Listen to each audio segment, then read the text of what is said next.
Alright बच्चों, so welcome back to YoYo. समझ में आयो।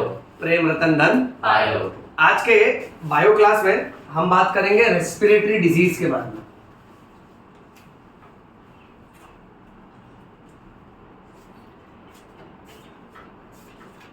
सो बेसिकली यहाँ पे हम लोग ब्रीदिंग से रिलेटेड अलग अलग डिजीज के बारे में डिस्कस करने वाले हैं। अब स्टार्टिंग में कुछ कुछ बेसिक टर्म्स बताता हूँ, उसको खाली देखो और याद करो। फिर हम लोग साधारण सी सर्दी से होते हुए ट्यूबरकुलोसिस से होते हुए अलग अलग डिजीज कवर अप करेंगे बेटा, ठीक है। One of the important disease हमने हमारे लास्ट वीडियो में कवर किया था। Which disease? ESMA. You remember? जिसको फॉरेन में एस्मा बोलते हैं, अपने यहाँ अस्थमा बोलते हैं। जब हम लोग मजाक कर रहे थे कि इसका प्रोनाउंसिएशन हम लोग अस्थमा कहते हैं, बट एक्चुअल फॉरेन में उसको एस्मा बोलते हैं। छोड़ो, एनीवे अंग्रेज लोगों को छोड़ो, हम लोग देसी स्टाइल में चलते रहते हैं। सबसे पहला इंपॉर्टेंट वर्ड हमको पता होना चाहिए, दैट इज इयूपनिया। इयूपनिया का मतलब होता है नॉर्मल ब्रीदिंग। और नॉर्मल ब्रीदिंग अगर हम देखें तो एक मिनट में हम लोग 12 से लेके 16 टाइम्स ब्रीथ करते हैं। आंसर करते जाओ, कितने से कितने टाइम्स बेटा? 12 to 16 टाइम्स। अब मान लेते हैं अगर कोई अस्थमा का पेशेंट है तो वो तो फास्ट फास्ट सांस लेगा बेटा, उसको कहना है टैकिपनिया। क्या कहना है बेटा उसको? अब सपोज फॉर एग्जांपल किसी के लंग्स में कोई प्रॉब्लम है, वो हॉस्पिटल में एडमिट है और उसकी सांस लेने की स्पीड बहुत ज्यादा स्लो है, वो स्लो सांस ले रहा है, तो उसको बोलना है ब्रैडिपनिया। ब्रैडिपनिया मींस स्लो ब्रीदिंग। नॉर्मली हम कितने से कितनी बार सांस लेते हैं बेटा? तो अभी आप सोच लो कि कोई अगर 16 से ज्यादा बार सांस ले रहा है, see asthmatic patient, typically the patient breathes right, so this is tachypnea. Bradypnea will be very slow, the patient will breathe, उसको बहुत टाइम लगता है बच्चों। सो है ना, जो मिनिमम कट ऑफ 12 का है ना, 12 से भी कम सांसें लेता है बेटा वो। अच्छा, अब अगर किसी को सांस लेने में तकलीफ हो रही है तो बोलना है डिस्पनिया। डिस्पनिया का मतलब होता है डिफिकल्टी इन ब्रीदिंग। नेक्स्ट, अगर किसी को सांस लेने में तकलीफ हो रही है और उसको अगर आप सुला दो तो लेटने पे उसको सांस लेने में तकलीफ और ज्यादा होती है। ब्रेथलेस पेशेंट को कभी भी सुलाइए मत, उसको आप सेमी इंक्लाइंड पोजीशन देकर रखिए। सेमी इंक्लाइंड समझ रहे बेटा?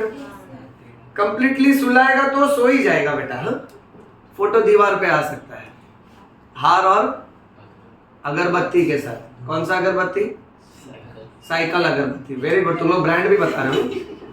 कैसे डॉक्टर बनोगे तुम लोग? इधर क्लिनिक खोलोगे, बाजू में अगरबत्ती की दुकान खोलोगे।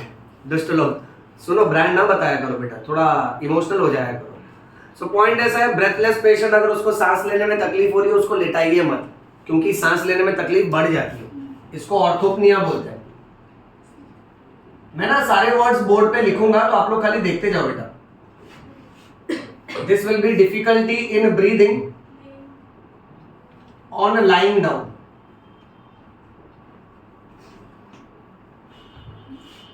नेक्स्ट, कुछ कुछ टर्म्स जो ऑलरेडी हो चुके हैं वो भी हम लोग इस पूरे सेट में कवर करेंगे बच्चों। लंग्स के आजू बाजू में, सपोज ये हमारे लंग्स है बेटा, अब इस लंग्स के आजू बाजू में कवरिंग होती है जिसको प्लूरा बोलते हैं। कवरिंग को क्या बोलते हैं? प्लूरा। अच्छा, ये आउटर प्लूरा है और ये इनर प्लूरा है, दोनों के बीच में जो जगह है उसको प्लूरल कैविटी बोलते हैं। और प्लूरल कैविटी में होता है प्लूरल फ्लूइड, वहां पानी भरा होता है बेटा। अब सुनो ध्यान से, अगर ये प्लूरल फ्लूइड बढ़ गया तो इसे प्लूरल एफ्यूजन बोलते हैं। अब सर तुमको ये कह रहे हैं बेटा, यहाँ पर ना अगर पानी ज्यादा ही जमा हो जाएगा ना, यहाँ थोड़ा ही पानी होता है बेटा, इस पानी को प्लूरल फ्लूइड बोलते हैं। अगर ये बहुत ज्यादा जमा हो गया तो इस बीमारी को बोलते हैं प्लूरल एफ्यूजन। डॉक्टर पेशेंट से कहता है कि आपके छाती में पानी भर चुका है। ओके, पानी भर चुका है यानी क्या है कि जो प्लूरल फ्लूइड था वो बहुत बढ़ गया है। तो इसका सिंपल सा मीनिंग लिखेंगे, this is excess of pleural fluid. और ये अक्सर हमारे देश में कौन से बीमारी में देखा जाता है? ट्यूबरक्लोसिस। और बहुत रेयरली ये कौन सी बीमारी में देखा जाएगा? कैंसर। मतलब अगर 10 पेशेंट है जिनके चेस्ट में पानी जमा हो चुका है तो 10 में से कम 7 या 8 पेशेंट को ट्यूबरक्लोसिस ही निकलेगा, क्योंकि इसका सबसे कॉमन कॉज होता है ट्यूबरक्लोसिस। अब ऐसे मामले में इसको ट्रीट करने के लिए doctor will do pleural tapping. Diksha इसमें क्या करते हैं बेटा? नीडल से करेक्ट, यानी डॉक्टर क्या करेगा, पहले है ना साइड चेस्ट वॉल में एक सुई मारेगा तो इतने हिस्से को बेहोश कर देगा। उसके बाद फिर एक मोटा नीडल से पेनिट्रेट करेगा और नीडल को पाइप से कनेक्ट किया जाता है और चेस्ट के अंदर जितना भी पानी है ना उसको ड्रेन कर दिया जाता है। ये समझे बच्चों? सो जो एक्सेस पानी है ना उसको क्या करना है, अपने को निकालना है बाहर। फिर उस पानी को लेबोरेटरी भेजा जाता है और लेबोरेटरी में माइक्रोस्कोप में देखा जाता है कि उस पानी के अंदर कौन सा बैक्टीरिया है या फिर कौन से सेल्स है, कैंसर के सेल्स है कि ट्यूबरक्लोसिस का बैक्टीरिया है, वो कंफर्म किया जाता है। ना टू बिगिन विद, इसी सेट में ध्यान से सुनना, अगर ये पानी के बदले ब्लड जमा हो गया चेस्ट के अंदर तो उसको बोलना है हीमोथोरैक्स। इसका मीनिंग क्या है? Blood in thorax. नेक्स्ट, अगर पस जमा हो गया तो उसको बोलना पायोथोरैक्स। श्रेयस, पस क्या होता है बेटा? वो जो फ्लूइड यूज होता है तो उसके अंदर फ्लूइड टाइप रहता है। करेक्ट, जब भी अपने को फोड़ी होता है तो फोड़ी के अंदर व्हाइटिश कलर का फ्लूइड होता है, करेक्ट, उसको पस बोलते हैं। हिंदी में उसको मवाद बोलते हैं, मराठी में उसको पू बोलते हैं। अब बात कैसी है मालूम है? साइंस के हिसाब से एक्चुअल वर्ड पस है, साइंस के हिसाब से पस का मतलब होता है डेड डब्ल्यूबीसी। बॉडी में जब भी कोई फोड़ी हो जाए या फिर कहीं सूजन आ जाए, उसके अंदर से अगर व्हाइटिश कलर का पानी निकल रहा है तो आप ये समझ जाना कि वहां पे कोई ना कोई बैक्टीरिया आया था और उस बैक्टीरिया से बचने के लिए हमारे कुछ जवान लड़े बट वो शहीद हो गए। सर डब्ल्यूबीसी को जवान क्यों कह रहे हैं? करेक्ट, क्योंकि वो सोल्जर है ना हमारे बॉडी का, वो अपने को जर्म्स के अगेंस्ट प्रोटेक्ट करता है बेटा। तो अगर डब्ल्यूबीसी की डेथ हो जाए तो सारे मरे हुए डब्ल्यूबीसी पस के फॉर्म में निकलते हैं। अच्छा, नेक्स्ट ऑन लिस्ट इज काइलोथोरैक्स। काइलोथोरैक्स का मतलब ये होता है कि इसी प्लूरल फ्लूइड के बदले बहुत सारा एक और पानी है जिसका नाम है लिम्फ, वो जमा हो जाएगा। और ये अक्सर जमा होता है एक बीमारी में जिसका नाम है फाइलेरियासिस। इंग्लिश में इसको बोलते हैं एलिफेंटाइसिस। आदित्य बताओ एलिफेंटाइसिस क्या होता है बेटा?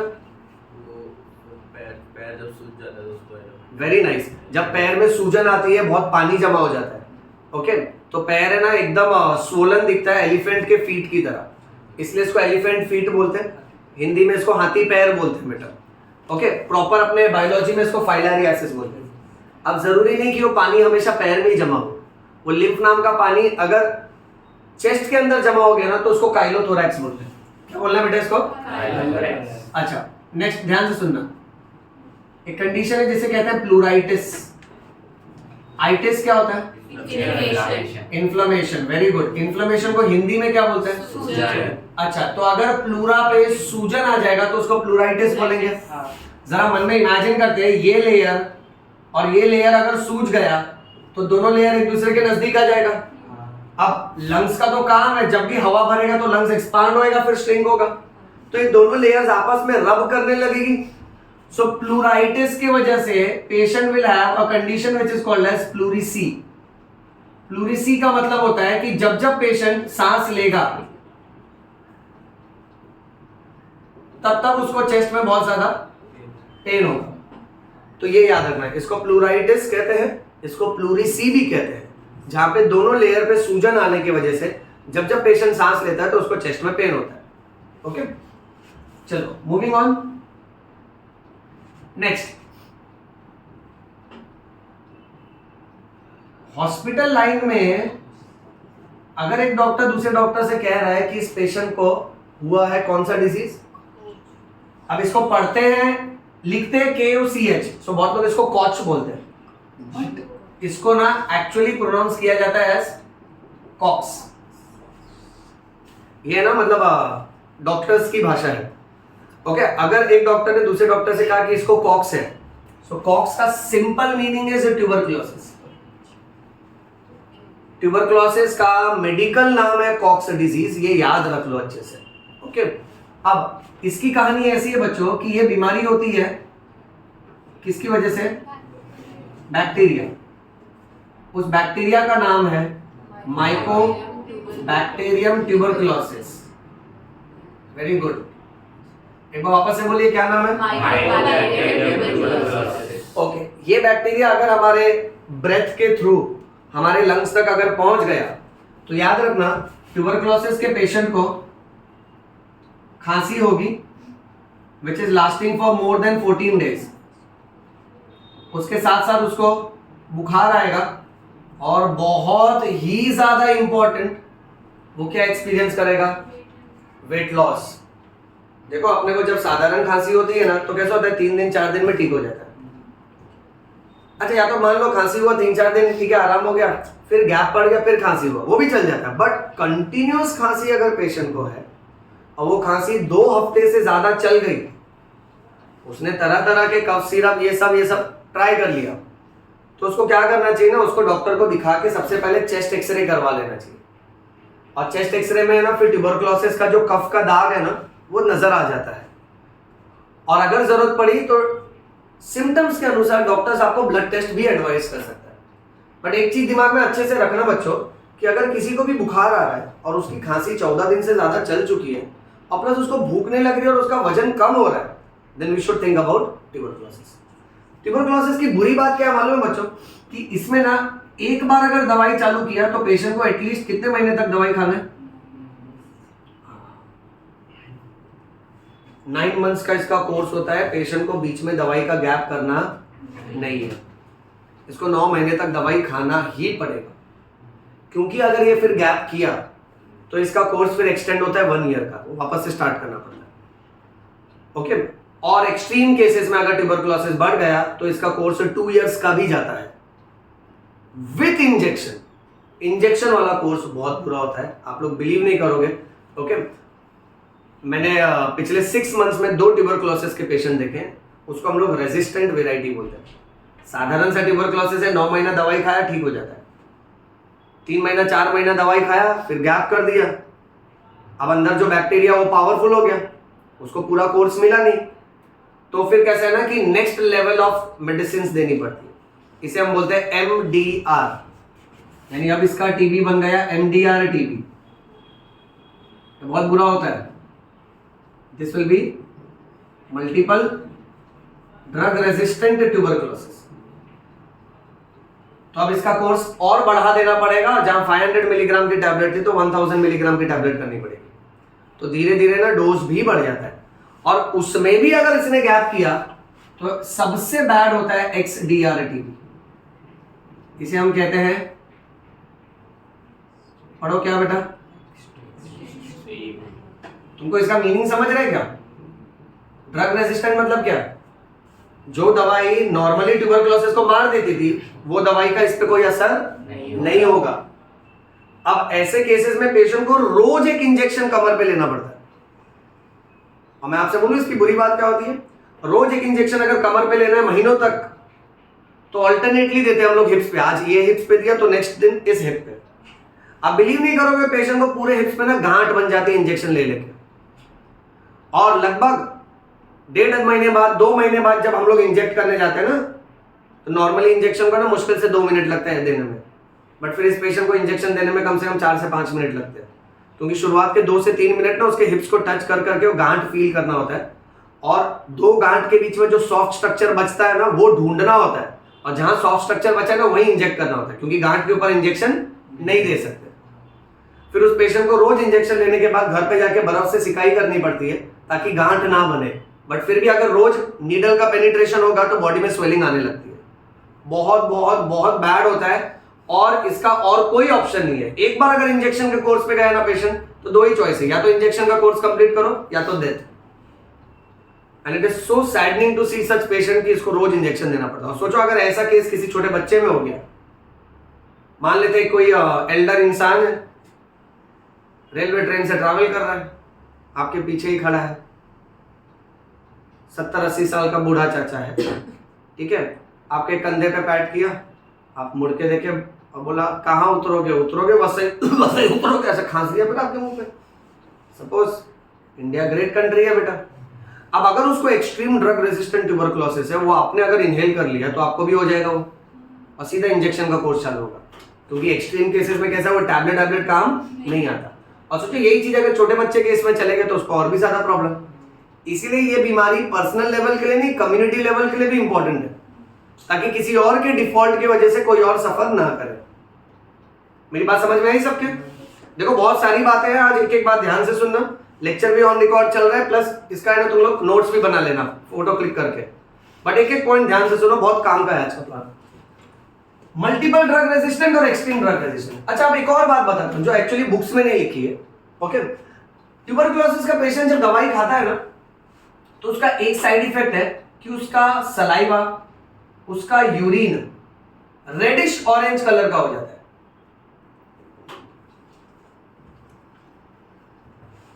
इनफैक्ट उसका स्वेट भी। अब पेशेंट ने जैसी दवाई खाना चालू किया ना, 2 महीना 3 महीना दवाई खाया, तो अचानक से ना वो देखेगा कि रेडिश ऑरेंज कलर का लिक्विड निकल रहा है स्किन से। That will be sweat only. वो यूरिन पास करेगा तो रेडिश ऑरेंज कलर का होगा। अब कई बार कैसा होता है, पेशेंट को अगर ये नॉलेज ना देना तो पेशेंट डर जाता है और फिर वो क्या करता है, दवाई छोड़ देता है, खुद से बंद कर देता है।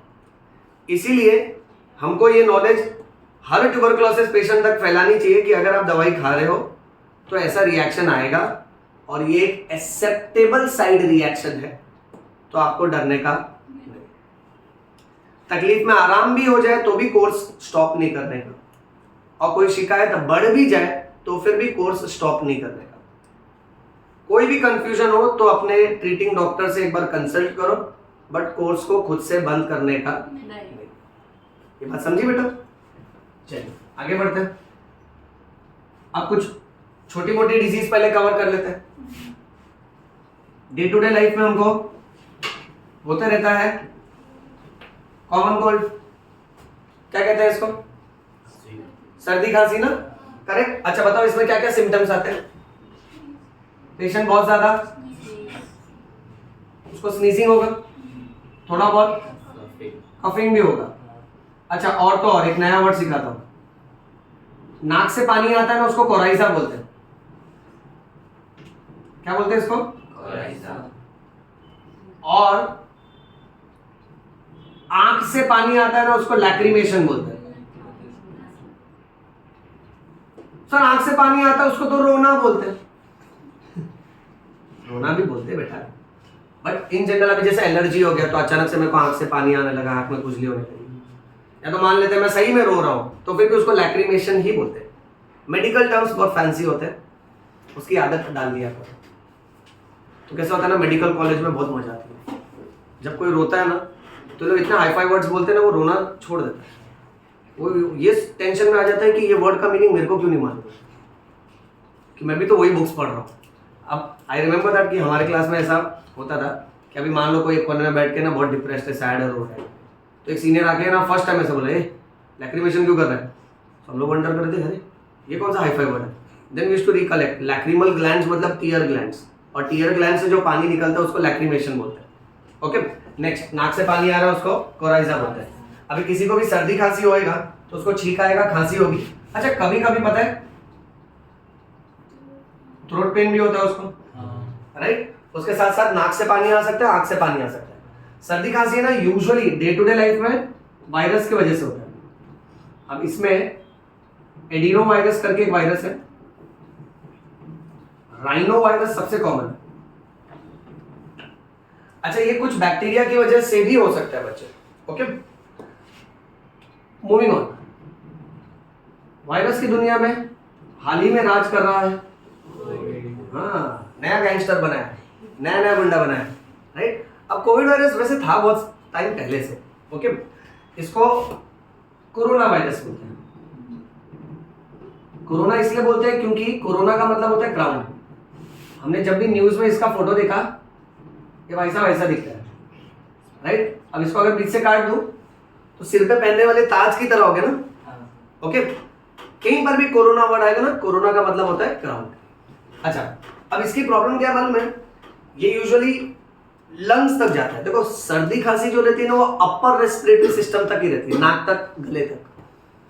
बट ये बंदा कैसा है, ये ट्रैकिया, ब्रोंकस, एल्वियोलस तक पहुंच जाता है, लंग्स तक। यानी अपर रेस्पिरेटरी सिस्टम में नहीं है, लोअर रेस्पिरेटरी सिस्टम में। तो शुरुआत होएगा सर्दी खांसी की तरह ही, बट उसके बाद सीधा breathing problem and high grade fever. और फिर उस पेशेंट को कैसा है कि वेंटिलेटर से कनेक्ट करने की भी नौबत आ सकती है बच्चों। ओके, अच्छा, मूविंग ऑन। जब भी हमारे रेस्पिरेटरी सिस्टम में किसी भी तरह का इरिटेशन होता है तो हमारा रेस्पिरेटरी सिस्टम दो तरह का रिफ्लेक्स दिखाता है, एक स्नीजिंग और दूसरा कफिंग। स्नीजिंग कब होगा? जब इरिटेशन कहां पर है? अपर रेस्पिरेटरी ट्रैक्ट में। और कफिंग लोअर रेस्पिरेटरी ट्रैक्ट। इस स्नीजिंग और कफिंग में तुमने एक बात नोटिस किया, बॉडी ना बहुत प्रेशर बिल्डअप करता है और चीजों को सीधा फेंक देता है, तो एक तरह का रिफ्लेक्स हुआ। अब जैसे कोई धूल मिट्टी अगर मेरे नाक में है, मुझे इरिटेट कर रही है, ठीक है, और लेट्स से श्रेयस नया परफ्यूम लेकर आया, ठीक है, अपने शरीर पे छिड़क गया और मेरे को परफ्यूम से एलर्जी। अब उसको ये पता चल गया तो रोज वो परफ्यूम में नहा के आ रहा है, जानबूझ के परेशान कर रहा है। ओके, अच्छा, अब बात ऐसी है कि देखो, तो क्या मेरे नाक को इरिटेट करेगा, तो मेरा नाक क्या करेगा, वो इरिटेटिंग पार्टिकल को बाहर फेंकने की कोशिश करेगा, उसको स्नीजिंग बोलते हैं। और वही सब्सटेंस अगर हमारे लंग्स तक पहुंच गया है तो हमको कफिंग रिफ्लेक्स होता है बच्चों। तो यूजुअली हम लोग खांसते हैं। एक बात अच्छे से समझ लो, छींकना और खांसना ये हमारे बॉडी का एक प्रोटेक्टिव रिफ्लेक्स है। कोई भी फॉरेन पार्टिकल, इरिटेटिंग पार्टिकल अगर हमारे रेस्पिरेटरी सिस्टम में आ रहा है तो हमारे बॉडी के पास सेंसर्स होते हैं जो उसको सेंस करते हैं, और उनको लगा कि नहीं ये फिजूल परेशान कर रहा है तो उसको फेंक देते हैं। ओके, अच्छा, दो और रिफ्लेक्स बताता हूं, बहुत प्यारा रिफ्लेक्स है, मालूम है? हिंदी में हिचकी। अब हिचकी का साइंस सुनो। हिचकी हमको क्यों आती है? क्योंकि there is irritation of either diaphragm और फ्रेनिक नर्व। ध्यान से सुना बच्चों, हमारे चेस्ट और एब्डोमेन के बीच में ऐसे दो डोम शेप मसल है, इसके ऊपर लंग्स बैठा होता है। इन मसल्स को हम लोग बोलते हैं डायफ्राम। अब दिमाग से ना नसें आती हैं, उन नर्व को बोलते हैं फ्रेनिक नर्व। क्या बोलते हैं? फ्रेनिक नर्व ना डायफ्राम को एक्साइट करती है, तब हमारा डायफ्राम कॉन्ट्रैक्ट और रिलैक्स होता है, और उस हिसाब से हम लोग इनहेलेशन और एक्सहेलेशन करते हैं।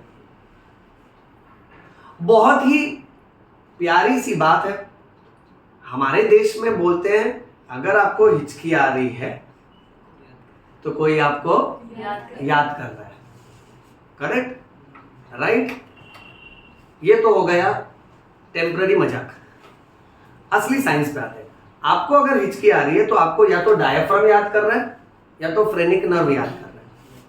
अब ये कब होगा? जब आप मान लो कुछ स्पाइसी खा रहे हो बहुत ज्यादा, या आप बहुत फास्ट खा रहे हो, ठीक है, तो आप चीव नहीं कर रहे हो, या तो आप कुछ खा रहे हो ना बहुत सूखा कंटेंट है वो, ठीक है, तो ऐसे टाइम पे ईसोफेगस के ही आजू बाजू में होती है फ्रेनिक नर्व।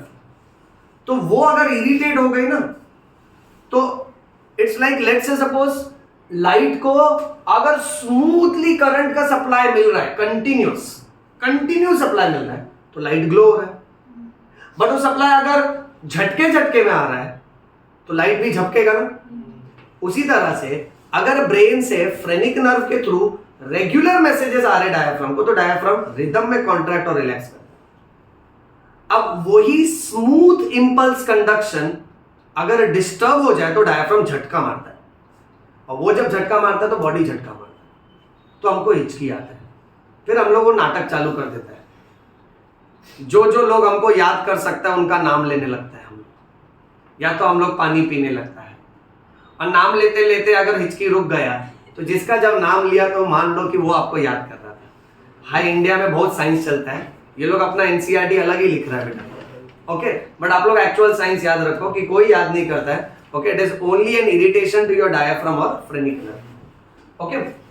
अच्छा, अब एक और बात ये है, जब हिचकी आए ना तो ये कैसा है ना, ये अपने आप आती है और अपने आप ही चली जाती है। इसको बायोलॉजी में बोलते हैं ऑटो रेगुलेशन, यानी मान लेते किसी का हिचकी 2 मिनट में सेटल होगा, किसी का 5 मिनट में, यानी उसका बॉडी खुद ही अंदर ऑटोनॉमिक नर्वस सिस्टम खुद ही अंदर उसको संभालने की कोशिश करता है। अब लेकिन वो 2 मिनट में मान लो अगर मैंने पानी पिया, बैठ के पानी पिया और हिचकी बंद हो गया, तो मैं लोगों को क्या बोलूंगा, बैठ के पानी पीने से हिचकी बंद हो जाती है। आप समझ रहे हो? तो ऐसे साइंसेस बनते हैं, बट ऐसा कुछ नहीं होता बच्चों, it is just an auto regulated process. इससे संबंधित आपको 2 बहुत प्यारी सी बात बताता हूं। सेम होता है चिकन पॉक्स में। चिकन पॉक्स में एक बार अगर किसी को चिकन पॉक्स हुआ तो उसको 4 हफ्ते तो लगेंगे ही लगेंगे। आप कुछ भी कर लो, उसको 3 से 4 हफ्ते लगेंगे, तब जाके वो कंप्लीटली ठीक होगा। इसको भी ऑटो रेगुलेटेड प्रोसेस बोलते हैं। हमारा इम्यूनिटी पहले वो फोड़ी आने देता है, थोड़ा बुखार आने देता है, उसके बाद उससे लड़ लेता है। यानी वो वायरस, चिकन पॉक्स का वायरस आपके बॉडी में आया है, तो it will run the progress of the disease for 4 weeks and then it will settle down. Doctor की दवाइयां क्या करती हैं, आपको सिर्फ सपोर्ट करती हैं। ज्यादा बुखार आया तो ले पैरासीटामोल, तो बुखार कम।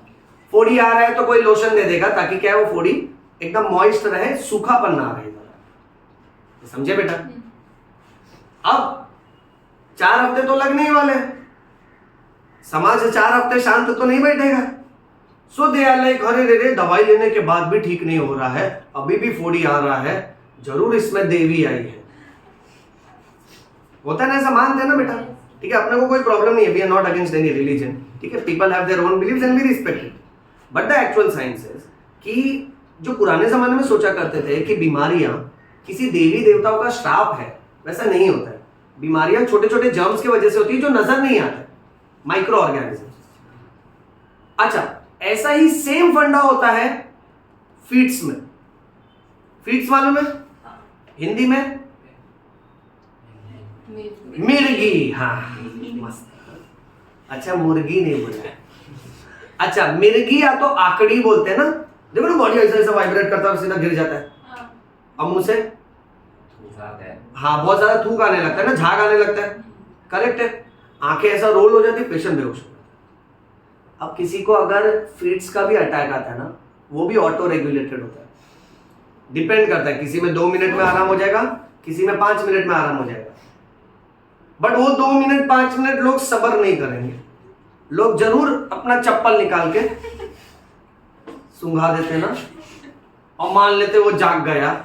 अब वही टाइम पे इंटरनल मैकेनिज्म ने ऑटो रेगुलेट करके उसका कॉन्शियसनेस वापस ला दिया, बट लोग क्या बोलेंगे, चप्पल सूंघाने के वजह से ये लौट आया।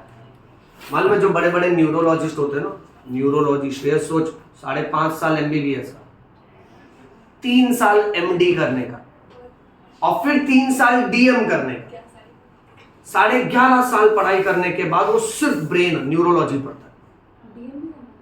हाँ, डीएम एमडी डॉक्टर से भी बड़ा होता है, डॉक्टरेट ऑफ मेडिसिन, मतलब डॉक्टर्स का किंग होता है। वो आता है ना, हम लोग खड़े हो जाते हैं out of the respect that the knowledge he has.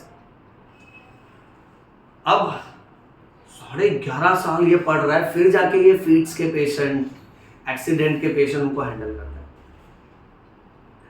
अब अपने देश में उसका इलाज बहुत सिंपल है, चप्पल सूंघा दो। So they are trying to tell that कि डॉक्टर ऐसा गले में स्टेथोस्कोप ने ऐसा चप्पल का हार रखना। बेड नंबर 2 के पेशेंट को मिल गया, ये ले 4 नंबर चप्पल, 6 नंबर चप्पल उसके लिए, 8 नंबर उसके लिए। तो ये रॉन्ग है बच्चों, ऐसा नहीं होना चाहिए, ठीक है। हमारे देश में ना मेन प्रॉब्लम क्या मालूम है, कि जो गलत बातें हैं ना वो जल्दी फैल जाती है, और जो एक्चुअल साइंस है ना वो पीछे रह जाता है। ओके, यहाँ पे एक बात बहुत क्लियर है कि मतलब साइंस और लोगों की मान्यताओं से अपने को कोई क्लैशेस नहीं है, बट पॉइंट क्या मालूम है, ये सब करने की वजह से पेशेंट की सफरिंग बढ़ जाती है। उसको अगर कोई इन्फेक्शन हो गया, या उसके ट्रीटमेंट में डिले हुआ, लोग बोलेंगे कि नहीं इसको चप्पल सूंघा इधर ही रखो, और उसको अगर हॉस्पिटल ले जाना रहता और अगर वो लेट पहुंचा तो उसका डेथ हो सकता है। सो ऐसा बहुत मैटर करता है बच्चों। और ये सारे केसेस में these are auto regulated process, body अपने आप इसको रेगुलेट करता है most of the times. So that is हिचकी। नेक्स्ट, ये भी बहुत प्यारा है, स्टूडेंट लोग का फेवरेट एक्टिविटी। कॉलेज गया नहीं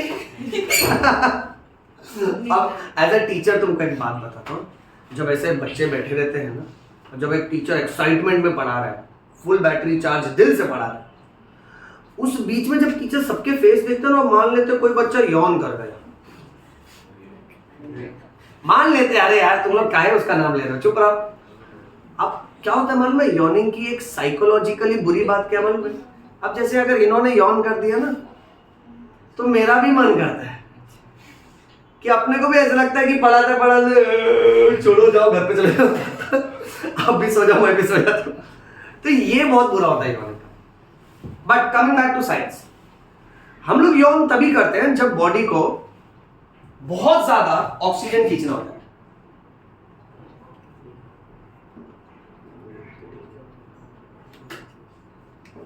तुमने एक बात नोटिस किया, यॉर्निंग और नींद स्लीप दोनों रिलेटेड है। या तो सोने से पहले यौन आता है, या तो जस्ट उठे अंगड़ाई लेते तब हम लोग हिप्पोपोटामस जैसा मुंह खोल लेते हैं, करेक्ट, पूरा ब्रह्मांड अंदर ले लेते हैं अंदर। अच्छा, सो अंडरस्टैंड उसके पीछे का साइंस। जब आप सोने वाले होते हो ना तो आपका ये जो ब्रीदिंग रेट है ना ये कम हो जाता है। जैसे अगर अभी आप मान लेते हैं, एक एग्जांपल देता हूं, अभी आप सब लोग सपोज 12 सांसें ले रहे हो 1 मिनट में, your respiratory rate is 12 breath per minute. तो जब आप सोने वाले रहोगे ना तो आपका ब्रेन ना मेड्यूला को बोलता है सब कामकाज थोड़ा स्लो कर दे, अब 8 घंटा मर जाना है आपने, समझ रहे हो। कुछ लोग सोते नहीं ना, मर जाते। हमारे घर पे तो ना, गांव में तो लोग सोते ना डेंजर सोते हैं, कोई आके भी हिलाएगा ना उठता ही नहीं बेचारे जो बाहर से लोग आते ना, पड़ोस से आते, बोलते हैं क्या गया क्या, हम लोग बोलते हाँ मर गया, आप अपना काम करो। हाँ, सो द पॉइंट इज, अब सपोज जब हम लोग सोने वाले ना ब्रेन को पता चल जाता है, सो ब्रेन मेडुला को बोलता है सारे सिस्टम स्लो कर दे, तो डाइजेशन भी स्लो हो जाएगा। अब जो आप 12 सांसें ले रहे थे, मान लेते हैं वो कम होके 9 या 10 सांसें हो जाएंगी। सो हर मिनट में 1 या 2 सांसों का लॉस हो रहा है। अच्छा, और वो लॉस बॉडी के लिए ठीक भी है, क्योंकि आप बॉडी कोई एक्टिविटी नहीं कर रहे ना, उठना चलना फिरना बैठना, कोई एक्टिविटी नहीं है तो उतना ऑक्सीजन की भी जरूरत नहीं है। बट अब उठने के बाद बॉडी नोज दैट कि अभी एक्टिविटी करनी पड़ेगी, और वो एक्टिविटी के लिए अगर बॉडी के अंदर ऑक्सीजन का रिजर्व कम हो गया है तो कम समय में अगर ज्यादा ऑक्सीजन चाहिए रहता है तो कैसा, ये नॉस्ट्रिल्स से हम लोग ब्रीथ नहीं करते, फिर बॉडी जानता है कि अब नॉर्मल पैसेज से ब्रीथ नहीं करना है, it's time for emergency gate to open, and emergency gate is mouth. फिर आपातकालीन द्वार खुलता है बेटा, ठीक है, और पूरे अर्थ का ऑक्सीजन हम खा जाते हैं बेटा। इस प्रोसेस को बोलते हैं यॉर्निंग। ये भी एक बहुत कमाल का मैकेनिज्म भगवान ने हमको दिया है। जब जब हमको नींद आती है, जब जब हम थोड़ा सुस्त महसूस करते हैं, और जब जब शरीर को ज्यादा ऑक्सीजन खींचना होता है कम समय में, तब बॉडी यौन करता है। ये समझा? कोई यौन तो नहीं कर रहा ना बेटा, नहीं तो मास्क पहन के आने का पहले बता रहा है। ओके, आगे बढ़ते हैं। नेक्स्ट, अब कुछ और छोटी छोटी और बड़ी बड़ी बीमारियों के बारे में बात करेंगे। देखो, एक बीमारी है जिसका नाम है हाई फीवर, नहीं है, हे फीवर। हाँ, मैं तो बोले नमस्ते फीवर। ओके, हे फीवर को दूसरा नाम भी दिया गया, क्या बोलते हैं इसको? Allergic rhinitis. ये थोड़ा आइटिस पहले खेल लेते हैं। राइनाइटिस में आइटिस मतलब करेक्ट, एंड राइनो मतलब नोज ना। अरे राइनोसोरस, वो गेंडा के नाक पे सींग है ना। हाँ, सो राइनो वर्ड किधर भी आएगा ना, राइनो मतलब नोज। अब देखो, नाक पे जब सूजन आएगा, ये अक्सर है ना सर्दी में होता है, नाक लाल हो जाता है। अब नाक के अंदर बैक्टीरिया है, वायरस है, तो WBC RBC ज्यादा आएगा ना उधर, उससे फाइट करने के लिए। सो नाक का जब ब्लड सप्लाई बढ़ जाता है ना तो नाक लाल हो जाता है, उसको राइनाइटिस बोलते हैं। क्या बोलते हैं? अच्छा शॉर्ट में लिख देते हैं राइनाइटिस। राइनो मतलब नोज, आइटिस मतलब इन्फ्लेमेशन। शॉर्ट में लिखा है, चलेगा ना बेटा? अच्छा नेक्स्ट, चलो दिमाग लगाओ। एक होता है और एक होता है। शगुन मीनिंग बताओ दोनों का। Inflammation in pharynx and inflammation in larynx. Inflammation of pharynx and inflammation of larynx। अच्छा दोनों में से वॉइस बॉक्स कौन सा है? लैरिंक्स। लैरिंक्स की बदौलत ही हम लोग बात कर पाते हैं। गले में ये वाला जो कार्टिलेज वाला हिस्सा जो बाहर को आ रहा है दैट इज लैरिंक्स। ओके, इसके अंदर दो धागे की तरह स्ट्रक्चर होते हैं जिसको वोकल कॉर्ड्स बोलते हैं, जो वी शेप के होते हैं। यानी अगर हम लोग हमारा ये पाइप ऐसा ऊपर से देखें ना तो वी शेप का वोकल कॉर्ड दिखता है। आउटसाइड एनसीईआरटी जाके कुछ और एक्स्ट्रा बातें बता रहा हूं, ध्यान से सुनना। तो ये दो जो है ना इसको वोकल कॉर्ड्स बोलेंगे बेटा। वोकल कॉर्ड्स के बीच में जगह होती है जिसको रीमा ग्लॉटिडिस बोलते हैं। क्या बोलते हैं इसको? रीमा ग्लॉटिडिस। और ये धागों को कहना है वोकल कॉर्ड्स। अब लैरिंग्स पे सूजन आएगा तो लैरिंजाइटिस, फैरिंग्स पे सूजन आएगा तो फैरिंजाइटिस। ये दोनों भी पाइप हमारे गले में, क्योंकि देखो ना नॉस्ट्रिल्स फिर फैरिंग्स फिर लैरिंग्स। दोनों भी सिचुएशन में पेशेंट आके क्या बोलता है मालूम है? डॉक्टर गला दुख रहा है। अब डॉक्टर बहुत स्मार्ट है, डॉक्टर उससे पूछता है अच्छा जो गला दुख रहा है वो आपको बोलने पे ज्यादा दुखता है कि थूक निकलने पे या खाना निकलने में ज्यादा दुखता है? अगर पेशेंट बोला डॉक्टर मैं बात करता हूं ना तब बहुत दुख रहा है, यानी उसको क्या है? लैरिंजाइटिस। और अगर पेशेंट बोल रहा है नहीं डॉक्टर जब मैं स्वॉलो कर रहा हूं ना तब मेरे को ज्यादा दुख रहा है, that is pharyngitis. You understand this बेटा? सो उसके हिसाब से डॉक्टर एग्जैक्टली सिम्टम्स के बेसिस पे सेंस करता है कि इसका मेन प्रॉब्लम कहां पर है और फिर उस हिसाब से उसको दवाई दी जाती है। इतना समझा अच्छे से बच्चों? चलिए इसका है ना फोटो क्लिक करो। अच्छा एक लाइन बच गया, रुक जाओ ये फिनिश कर लेते पहले। सब आइटिस वाला हो गया ना। अब इसमें एक होता है एलर्जिक राइनाइटिस। ये एक तरह का क्या है मालूम है? इतना बेकार बीमारी है ना कि पेशेंट को साल भर क्या क्या होएगा बताओ? खांसी नहीं होएगा, साल भर या तो उसको छींक आएगा या तो नाक से पानी आएगा। ये पेशेंट ना इरिटेट हो जाता है। ये बेचारे डॉक्टर्स के पास आके बोलते हैं सर इसका कुछ करो ना। डॉक्टर बोलता है इसका कोई सोल्यूशन नहीं। जब जब तुम धूल, मिट्टी, perfume, powder, artificial colour, jam, jellies, ice cream, chocolate, sauce, chutney ये सब खाएगा ना तब तब तुम्हारा ये प्रॉब्लम होते रहेगा। इसमें क्या है, जब भी ऐसा लगे थोड़ा सर्दी जैसा होने वाला है स्टीम लेने का, स्टीम इनहेलेशन सबसे बेस्ट। और ये सारी चीजों से बचने का, क्योंकि ये एक तरह का एलर्जी है। ये रहेगा तुम्हारे साथ जिंदगी के साथ भी जिंदगी के बाद।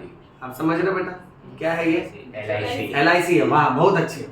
इधर देखो ये एलर्जिक राइनाइटिस है, ये बड़ा होकर LIC एजेंट बनेंगे। LIC कर रहे, चुप रहा करो। ओके, तो ये हमेशा आपके साथ रहेगा क्योंकि ये आपके शरीर का एक कॉन्स्टिट्यूशन है। आई रिमेम्बर हमारे एक पेशेंट को एलर्जिक डर्मेटाइटिस था, उसका स्किन रेड हो जाता था। मैंने बताया था ना आप लोगों को। अब उसका है ना उसके वॉन्ट्स कितने अनरियलिस्टिक थे। शी वाज लाइक डॉक्टर इसको खत्म करो, और एकदम ऐसे भड़क गई थी। मैंने वाज लाइक अरे ये तो हो जाएगा खत्म। देखो आप जब भी धूप में जाते हो ना तो रेड हो जाता है ना, तो आप जाओ सन को फोड़ दो।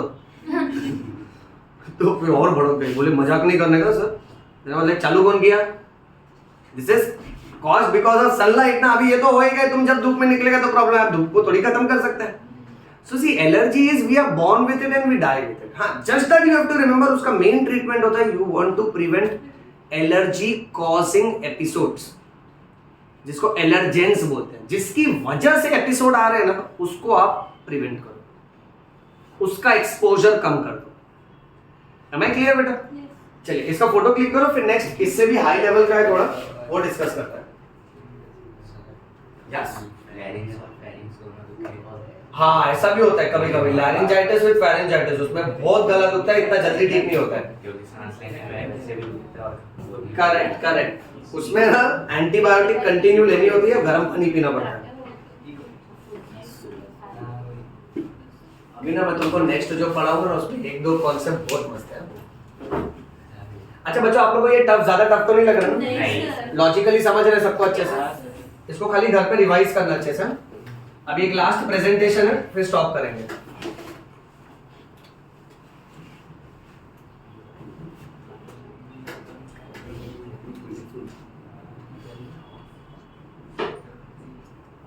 अच्छा, आप लोगों ने ये डॉट्स करके सुना? डॉट्स नहीं? अच्छा मैं बताता हूँ, देखो सरकार की योजना के थ्रू सरकार ने ट्यूबरक्लोसिस का फ्री इलाज निकाला। अब मैं आपको एक बात कह देता हूँ, अगर आपके आजू बाजू में कोई भी ट्यूबरक्लोसिस का पेशेंट है, ठीक है, तो आप ना मुझे उसके बारे में बताना। 9 मंथ्स का उसका है ना टैबलेट और मेडिसिन फ्री में उसको प्रोवाइड किया जाएगा। ओके, गवर्नमेंट की एक ऑर्गेनाइजेशन है जिसको डॉट्स बोलते हैं, उसका फुल फॉर्म है डी से directly observed treatment short course. तो उसमें कैसा ना, गवर्नमेंट ट्यूबरक्लोसिस के पेशेंट को ट्रीट करना चाहता है और उसका पूरा खर्चा है ना गवर्नमेंट उठाता है। और ये बहुत सुपर है बच्चों, क्योंकि सोचो अगर पेशेंट मान लेते हैं पैसे की वजह से अगर ट्रीटमेंट पूरा नहीं करता है तो उसको जितना डैमेज नहीं होगा उससे ज्यादा कम्युनिटी में लॉस होगा ना, क्योंकि वो पेशेंट अगर बाहर खांस देता है या छींक देता है या बाहर सांसें लेता है तो अल्टीमेटली बाहर लोगों को इन्फेक्शन होगा। इसलिए ना ट्यूबरक्लोसिस के पेशेंट को हमेशा सपोर्ट करने का, उससे हमेशा कहने का कि देख कितना भी देखो प्रॉब्लम हो, ठीक है, या फिर पैसे का प्रॉब्लम है, ठीक है, तो आप गवर्नमेंट हॉस्पिटल में जाके दवाइयां फ्री में ले लो। अगर आपकी तकलीफें बढ़ रही हैं दवाई खाने के बाद तो आप डॉक्टर से कंसल्ट करो। अगर आपको आराम हो गया तो फिर भी दवाई बंद मत करो, जो कोर्स है वो कंप्लीट करना है तो कर लेंगे। ओके, अच्छा अब ना हम लोग पहले काम करते हैं, पहले आग लगा देते हैं, ठीक है, बिल्डिंग में या तो किसी जंगल में। जंगल में चलो ठीक है, जंगल में आग लगी, बिल्डिंग में आग लगी, चलो ठीक है, दोनों जगह, बहुत पूरी दुनिया ही जला देते बेटा। अच्छा अब हमारा टॉपिक है, मान लेते हैं किसी बिल्डिंग में या फिर कोई एरिया में अगर आग लग जाती है, लेट अस से सपोज फॉर एग्जांपल 30 फ्लोर्स का बिल्डिंग है, उसमें आग लग चुकी है, कंप्लीटली डेंजर सिचुएशन, और अपना विवेक 30th फ्लोर पे फंसा है। स्टोरी ध्यान से सुनो, देखो देखो, this is the story of life and death. और जाने नहीं देंगे तुझे, जाने तुझे देंगे नहीं। हाँ, साइंस ध्यान से सुनो। अब बात ऐसी है कि जब आग लगती है ना तो काला धुआं जो उठता है ना, उसमें ये गैस होती है जिसे कहते हैं कार्बन मोनोऑक्साइड। क्या कहते हैं बेटा? हम सब ने हमारी केमिस्ट्री क्लास में देखा जिसको कार्बन डाइऑक्साइड बोलते हैं, करेक्ट है। वैसे अगर एक ऑक्सीजन रहेगा तो उस गैस को बोलते हैं carbon monoxide. Any guess, carbon dioxide और कार्बन मोनोऑक्साइड में से ज्यादा डेंजरस कौन है? मोनोऑक्साइड। हाँ, ये बैंड बजा देता है, बैंड छोड़ो पूरा ऑर्केस्ट्रा बजा देता है। कार्बन मोनोऑक्साइड यानी काले धुएं के अंदर का गैस बच्चों। अब पहले एक नॉर्मल रिएक्शन देखते हैं।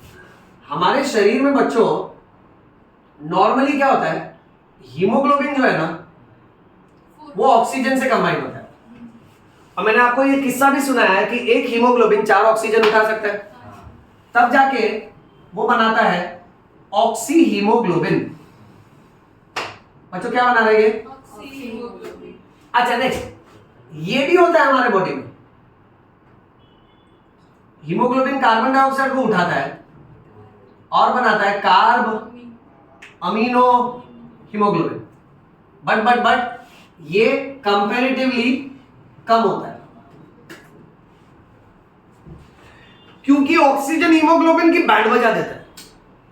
वो उससे तुरंत हिसाब किताब लेने लगता है, बोलता है हीमोग्लोबिन इधर इधर बैठ इधर बैठ, बात करने का बैठ। तू मेरे को क्या वादा किया था कि हम लोग हमेशा साथ रहेंगे 7 जन्म तक, बड़ा बड़ा बोला था, आज तू ये क्या कार्बन डाइऑक्साइड के साथ घूम रहा है, ये कहाँ का न्याय है? सो हीमोग्लोबिन बोलता है हेलो सुनो, देखो कैसा है ना, जब मैंने आपको ट्रांसपोर्ट किया उधर सेल के अंदर छोड़ दिया ना, तो सेल मेरे को बोला थोड़ा कार्बन डाइऑक्साइड लेकर जा। मैं मना किया, मैं उसको बोला मैं शादीशुदा है, ठीक है, मेरे साथ फालतूगिरी नहीं करने का करके, बड़े कार्बन डाइऑक्साइड जबरदस्ती मेरे को चिपक गया करके, so that we form carbamino haemoglobin. तो ऑक्सीजन बोलता है वॉट एवर, वो अमीनो कमीनो तुम लोग का ये बंद करो नाटक, ठीक है, दूर दूर रहने का, तो सिर्फ ऑक्सीजन ट्रांसपोर्ट करने का। Because haemoglobin is meant to love only and only oxygen. Haemoglobin oxygen के साथ बड़े बड़े वादे कर देता है कि I am meant to combine only with you, हम लोग साथ रहेंगे हमेशा, ये कार्बन डाइऑक्साइड अच्छी बेकार है ये तो, ठीक है। अब यहां देखना, suppose if the building is set on to fire, अब उसमें जो काला धुआं निकलता है वो कार्बन मोनोऑक्साइड होता है, ठीक है। अब ये ऐसी बात हो गई कि इस लव स्टोरी में नई हीरोइन की एंट्री हुई बेटा। हीरोइन का नाम क्या है? Carbon monoxide. क्या हो गया? प्रथम क्या बोल रहा है? ओके, ध्यान दो। सो कार्बन मोनोऑक्साइड की एंट्री हो रही है, ओके। और अब देखिए क्या बन रहा है, विवेक क्या बन रहा है बेटा? हाँ, तुम देख रहे हो 30 माले पे फंसा है फिर भी जवाब दे रहा है। ये है एसवीआर का बच्चा, वेरी गुड बेटा। कार्बोक्सी हीमोग्लोबिन बनाया इसने, क्या बनाया? कार्बोक्सी। अब क्या मालूम है, जैसे कार्बोक्सी हीमोग्लोबिन बनता है ना, ऑक्सीजन फिर भड़क जाता है।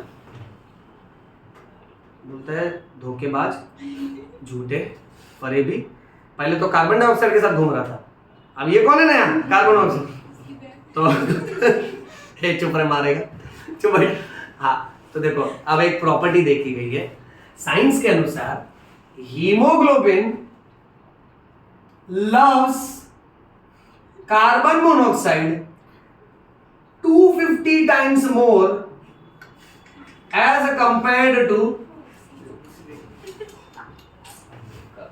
oxygen is singing छन से जब टूटे कोई सपना जग सुना सुना लागे। ऑक्सीजन भड़क गया था, बोलते ये क्या फालतू, बोलते अरे ये हमारा केमिस्ट्री ऐसा है। I have got chemical affinity more with carbon monoxide as compared to oxygen। यानी अगर बॉडी में ऑक्सीजन है और कार्बन मोनोऑक्साइड थोड़ा है, भले ऑक्सीजन ज्यादा है, फिर भी हीमोग्लोबिन ऑक्सीजन के साथ कंबाइन नहीं होगा। किसके साथ कंबाइन होगा? Carbon monoxide.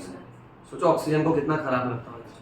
अब जब बिल्डिंग में आग लगी है, ध्यान से सुनना स्टोरी, एकदम ध्यान से सुनो, अपना विवेक फंसा है उसको बराबर निकालेंगे बाहर, ठीक है। तो ये जो काला धुआं उठता है ना, तो देखो आग के टाइम पे जो लोग हमारी रक्षा करते हैं, फायर फाइटर्स, कितनी प्यारी स्टोरी है बच्चों। ये फायर फाइटर्स को ना बहुत सारा साइंस और टैक्टिक्स सिखाया जाता है। रूल नंबर 1, जब भी ऐसे बिल्डिंग में आग लगे या फिर कहीं भी आग लगे, तो आप खड़े रह के एग्जिट मत करो। जहां जहां धुआं है ना, तो आपको सिंपल मंकी वॉक करना है, यानी आपको अपने एल्बोज और नीज पे चलना है। क्योंकि carbon monoxide is a lighter gas, so it starts rising upwards. यानी अगर मान लेते हैं पूरा जल रहा है, सब बाजू धुआं है, तो ये पूरे रूम में ना 2 लेयर हो जाएंगी बच्चों। नीचे की जो लेयर रहेगी वो ऑक्सीजन वाली होगी, और ऊपर की जो लेयर होगी वो कार्बन मोनोऑक्साइड वाली होगी। इसलिए फायर फाइटर्स जब देखते हैं ना कि सब धुआं धुआं हो गया, तो स्ट्रेट नहीं जाते हैं कि हाँ चलो धुएं को आर पार करके जाएंगे, बाहर लोग कैमरा लेके खड़े रहेंगे, अच्छी रील्स और शॉर्ट्स बन जाएगी हमारी, और बैकग्राउंड में गाना लगा देंगे। ना ना ना, वो नीचे से जाते हैं। लोग कैमरा में देखते आया ही नहीं अभी तक, वो नीचे से आते हैं, okay, because they know that the lower zone is rich in oxygen. अरे लाइट गया, स्क्रीन दिख रहा है बराबर? दिख रहा है ना? ओके। सो पहला पॉइंट ये है कि फायर फाइटर्स जो है ना, वो यूजुअली ना क्रॉल करते हैं बच्चों। अच्छा, दूसरा पॉइंट, कभी भी ऐसे सिचुएशन में फंस जाओ ना, तो अपने एनर्जी को सेव करो, एनर्जी वेस्ट मत करो। स्पेशली एनर्जी वेस्ट मत करो चिल्लाने में। What we see in Hindi picture, बचाओ बचाओ, राइट? दुपट्टा फ्लाइज, धुआं भी निकल रहा है, क्या इफेक्ट देते हो ना मस्त एकदम, राइट? वैसा नहीं करना होता है, क्योंकि एक बात आप समझ लो, self help is the best help. कोई बचाने आएगा नहीं। अभी विवेक फंसा है 38th फ्लोर पे, आ रहे हैं स्टोरी पे आ रहे हैं, ठीक है, सांस लेते रहे बेटा, ओके। हाँ, अब बात ऐसी, जब हम चिल्लाते हैं ना, तो हमारा एनर्जी एक्सपेंडिचर होता है। एनर्जी एक्सपेंडिचर होने की वजह से फिर हम तेज सांसें लेंगे, और तेज सांसें लेंगे तो आजू बाजू में कार्बन मोनोऑक्साइड ज्यादा है, और कार्बन मोनोऑक्साइड अगर कंबाइन हो गया और कार्बोक्सी हीमोग्लोबिन बना दिया, यानी हीमोग्लोबिन अगर कार्बन मोनोऑक्साइड के साथ शादी करके उसको अपने बॉस के पास ले गया, who is the boss? Brain. So brain बोलेगा एक कौन सी फालतू बहू लेकर आया घर में, मेरी ऑक्सीजन कहां पर है? Brain loves what? Oxygen. So haemoglobin, अरे यू शुड अंडरस्टैंड ना बेटा, दिस इज पर्सोनिफाइड बायोलॉजी। थोड़ी काल्पनिक कथा है बेटा, इमेजिन करो, अच्छे से याद रहेगा। हंस रहा है यार आदित्य, बोल रहा है पर हीमोग्लोबिन प्यार करता है ना ऑक्सीजन तो हाँ ठीक है ना, परिवार है बेटा यार, तुम समझा करो, as a father in law and as daughter in law बेटा, ये तो लव स्टोरी बना रहे हैं। ये रिश्ता प्रथम ऐसा। हाँ तू ज्यादा ही आंसर है, तू चुप रहे। चलिए हाँ सो ब्रेन क्या कहता है, ब्रेन बोलता है कि एज अ बहू वो ऑक्सीजन कहाँ पर है, ये क्या कार्बन मोनोऑक्साइड को उठा लाया ब्लैक ब्लैक स्मोक में से, बोलते देखो कैसे है ना, अब पापा यही चलेगा घर में। सो ब्रेन इज लाइक वाह यही चलेगा, चलो मैं अपने दुकान का शटर डाउन कर देता हूँ। अब ब्रेन को जब ऑक्सीजन नहीं मिलेगा तो ब्रेन काम करना बंद करेगा, इसलिए बच्चा पता है कि क्या है ना, इस पेशेंट को ब्लैकआउट होएगा, इसको चक्कर आएगा। अब ये सोचो कि अगर कोई चिल्ला रहा है तो वो एनर्जी एक्सपेंडिचर कर रहा है, एनर्जी एक्सपेंडिचर कर रहा है तो उसको टैकिपनिया होगा, और अगर वो कार्बन मोनोऑक्साइड लेते जा रहा है तो उसके बॉडी में कार्बोक्सी हीमोग्लोबिन फैलेगा, ऑक्सी हीमोग्लोबिन नहीं फैल रहा है उसके बॉडी में, तो अगर बॉडी पार्ट्स को ऑक्सीजन नहीं मिलेगा, स्पेशली ब्रेन को नहीं मिलेगा, तो उसके वजह से ये पेशेंट एनॉक्सिया में जाएगा। एनॉक्सिया मतलब एब्सेंस ऑफ ऑक्सीजन। स्टार्टिंग में हाइपोक्सिया में जाता है, हाइपोक्सिया इज लेस ऑक्सीजन, और उसके वजह से फिर इसको चक्कर आएगा और ये गिर जाएगा, और एक बार गिर गया ना तो ये जल के मर जाएगा। जब भी ऐसे सिचुएशन में कोई जल के मरता है ना, लोग कहते हैं कि ये जल के मर गया, बट डॉक्टर कहते हैं कि ये कार्बन मोनोऑक्साइड पॉइजनिंग की वजह से, क्योंकि देखो जब तक ये होश में रहेगा तो ये अपने शरीर को जलने नहीं देगा। रिफ्लेक्स ना, यस और नो। आप एक अगरबत्ती जलाओ, अपने दोस्त को छुआ दो बेटा, क्या करेगा वो नाचने लगेगा, फिर अलग अलग जगह टच करो, अच्छा कोरियोग्राफी हो जाएगा बेटा। उसी तरह से अगर there are flames of fire, तो अगर वो मेरे को टच करेगा तो मैं खुद को प्रिवेंट करूंगा ना बाय रिफ्लेक्स, बट अगर मैं बेहोश हो चुका हूं तो क्या मैं खुद को बचा पाऊंगा? इसीलिए अक्सर ऐसे मामले में when the building is set into fire, लोग जब मरते हैं ना, वो कार्बन मोनोऑक्साइड पॉइजनिंग की वजह से पहले बेहोश होते हैं, और बेहोश होने की वजह से खुद को बचा नहीं पाते, इसलिए जल के मरते। डज दैट मेक सेंस बेटा? अच्छा अब आगे का स्टोरी ध्यान से सुनो। लेवल 2 अपना विवेक फंसा है, ठीक है। अब विवेक 30 फ्लोर से है ना, देखो ऐसे टाइम पे लिफ्ट तो बंद हो जाती है, और विवेक में इतना डेयरिंग है कि वो 30 फ्लोर से तो कूदने से रहा। ओके, तो वो सीढ़ी से उतर रहे धीरे धीरे, हाँ, खुद को बचा के। अब जैसे ही विवेक 29th फ्लोर पे पहुंचा तो वहां पे कैटरीना कैफ बेहोश थी। विवेक बोला हाँ सोने पे सुहागा। अब अगर मैंने इसको बचा लिया और बिल्डिंग के बाहर ले गया और ये होश में आई, तो ये पहला सवाल पूछेगी मेरे को कौन बचाया। तब से विवेक अपना हीरो बन जाएगा। विवेक इज लाइक ग्रेट, अब मस्त मेरे को हीरो बनने का मौका मिला।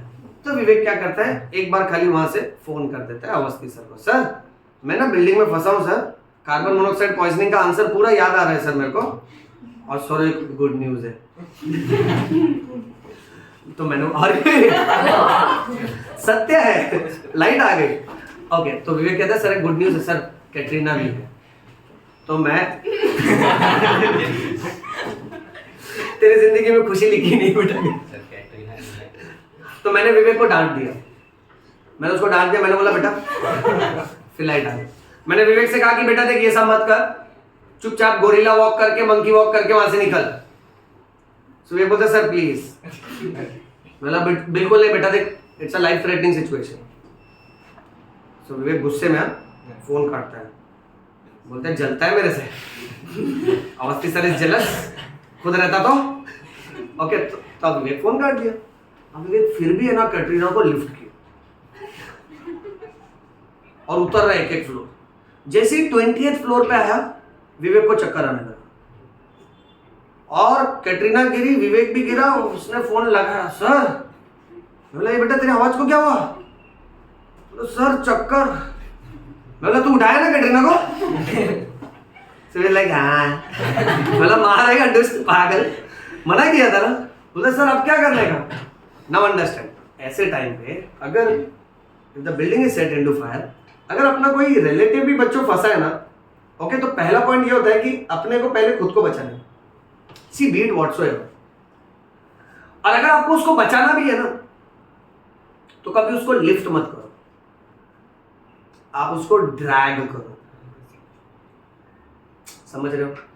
हिंदी में मत बोलो, बोले घसीटो, कितना रूड लगता है बेटा, ड्रैग। अब suppose for example let's say इसी बिल्डिंग में सपोज 27th फ्लोर पे सुमित भी फंसा, करेक्ट। अब विवेक सोचा सुमित मेरा दोस्त है, मैं उसको बचाएगा। सो विवेक को सुमित को उठाना चाहिए,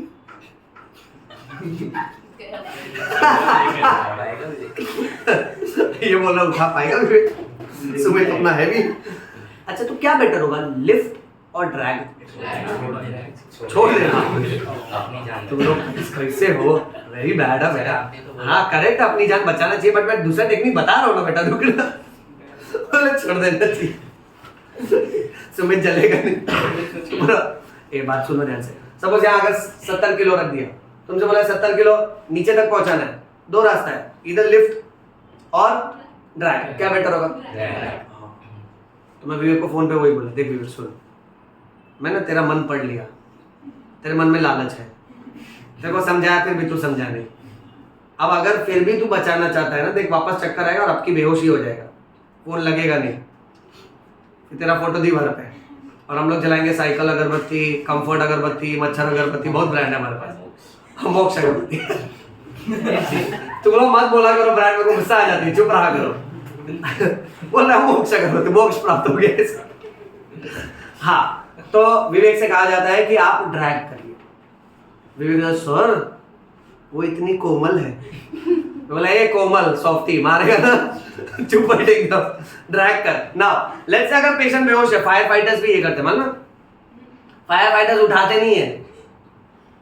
फायर फाइटर्स को ना ये सारे लेक्चर्स में डॉक्टर्स ही देते हैं कि मतलब क्या अलग अलग लिफ्ट्स, कैरियर्स होता है और क्या क्या गैसेस और ब्रीदिंग का कोरिलेशन होता है, ये सब उनको समझाया जाता है, उनके मेडिकल लेक्चर्स होते हैं।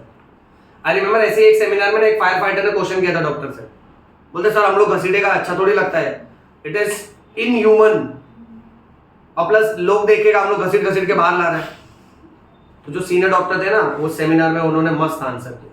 उन्होंने बोला अरे आपको लास्ट तक थोड़ी घसीटना है, आप ग्राउंड फ्लोर तक घसीट के लाओ, थोड़ा ब्रेक ले लो वहां पे, फिर उसको उठा लो, और जब कैमरा बाहर लगे हैं, लोग खड़े हैं, तो थोड़ा एक्टिंग कर लो।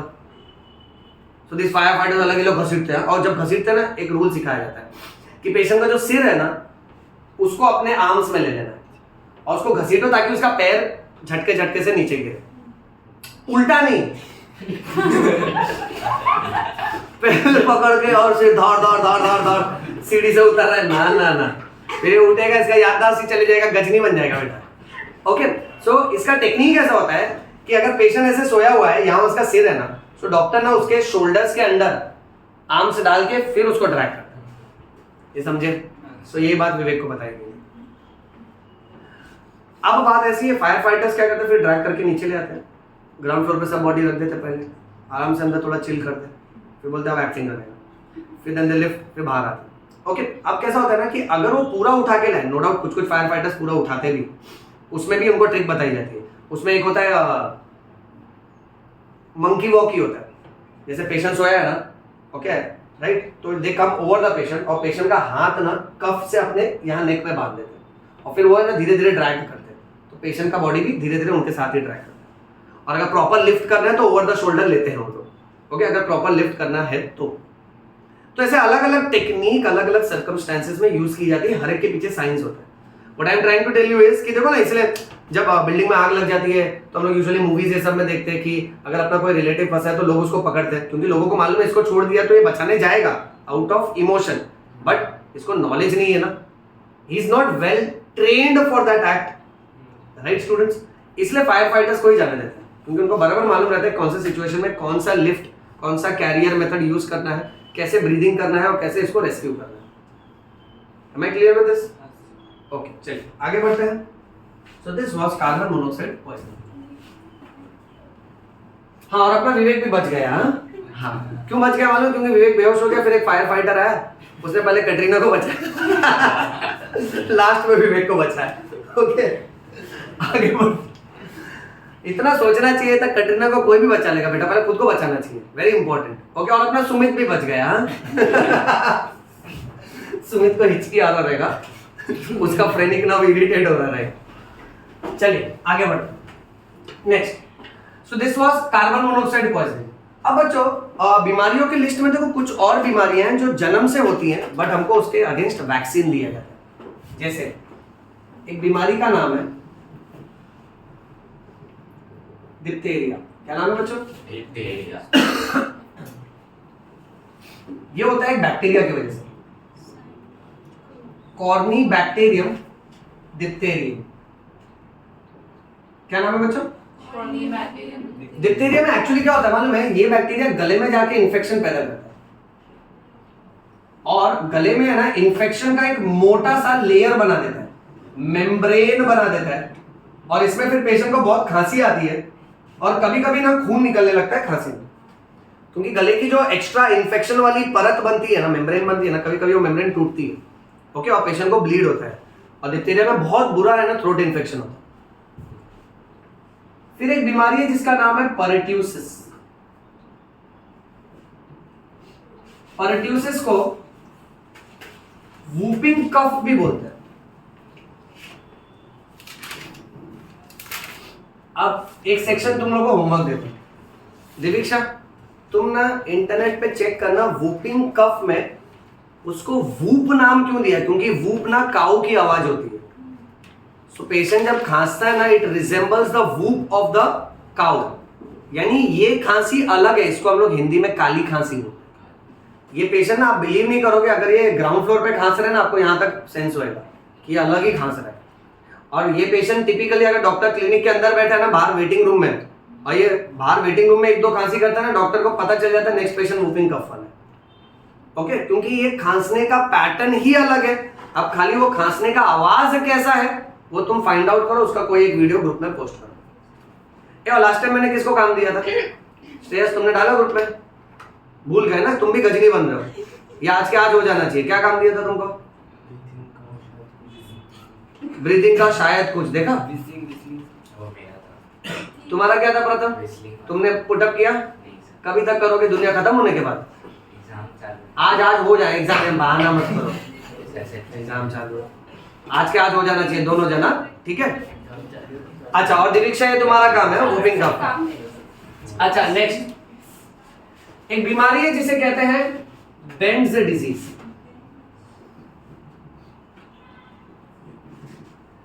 बेंड्स डिजीज ना, देखो अब इसको समझो, ये बहुत ही अलग तरह का पैटर्न है। जो लोग डीप सी डाइवर्स होते हैं ना, जो लोग पानी के काफी गहराई तक डाइविंग करते हैं और बहुत अंदर तक जाते हैं, उनके लिए एक रूल है बच्चों। अगर मान लेते कोई पानी के एकदम गहराई तक गया, तो ये लोग जब वापस आते हैं ना, तो ये लोग फटाफट असेंड करके ऊपर नहीं आ सकते, कंटिन्यू नहीं आ सकते। इनको है ना, मान लेते हैं कि ये लोग ने कुछ मीटर्स कवर किए, फिर वही लेवल पे थोड़ी देर रहना पड़ता है, फिर कुछ मीटर्स कवर करना होता है ऊपर, फिर उस लेवल पे थोड़ी देर रहना पड़ता है। यानी जैसे कोई अगर माउंटेन क्लाइंबिंग करता है ना, तो फटाफट एक बार में चढ़ना, एक बार में उतरना नहीं होता है। मान लो आप 400-500 मीटर चढ़े, फिर आप वहां थोड़ा कैंप बना के वहां रुकते हो थोड़ी देर, करेक्ट है? क्योंकि जैसे जैसे आप ऊंचाई पे चढ़ोगे, एटमॉस्फेरिक प्रेशर कम होते जाएगा और ऊपर ऑक्सीजन कम होते जाएगी बेटा, ठीक है? तो आप सीधा ऊपर चढ़ोगे ना, तो आप अचानक से कम ऑक्सीजन वाले माहौल को झेल नहीं पाओगे, इसलिए आप थोड़ा चढ़ते हो फिर रुकते हो, ताकि वो माहौल को हैबिचुएटेड हो जाओ, बॉडी को उसकी आदत पड़ जाए। ये समझे? इसका ना एक कट टू कट साइंस बताता हूं। अगर कोई डीप सी डाइवर है, वो एकदम नीचे तक गया पानी के, और फटाफट अगर वो ऊपर आ रहा है, तो उसके ब्लड वेसल के अंदर नाइट्रोजन गैस का बबल बनता है, और वो नाइट्रोजन गैस का बबल, सपोज ये है नाइट्रोजन गैस का बबल, वो क्या करेगा, इसके ब्लड फ्लो को स्टॉप करवा देगा, तो वो पाइप उसका अंदर से चोकअप हो जाएगा। और ये बबल अगर उसके लंग्स के आर्टरी में बना, तो हम लोग इस कंडीशन को बोलेंगे पल्मोनरी एम्बोलस, और आप बिलीव नहीं करोगे, इसके वजह से उसका सडन डेथ हो जाएगा, कोई चांस ही नहीं मिलेगा और कुछ करने का बेटा, ये याद रखना। इसीलिए दोनों मामले में जब भी आप ग्राउंड लेवल से ऊपर जाते हो या सी लेवल के काफी नीचे जाते हो, तो आप कितने भी ऊंचाई या गहराई में जाओ, बट कंटिन्यूस चढ़ने का नहीं और कंटिन्यूस उतरने का नहीं। हर इंटरवल के बाद ब्रेक ले लेके उस माहौल के साथ हैबिचुएटेड होना पड़ता है, और else you can land up with this disease which is called as bends disease. इसका ना एक और नाम है, इसको डीकंप्रेशन सिकनेस भी बोलते हैं।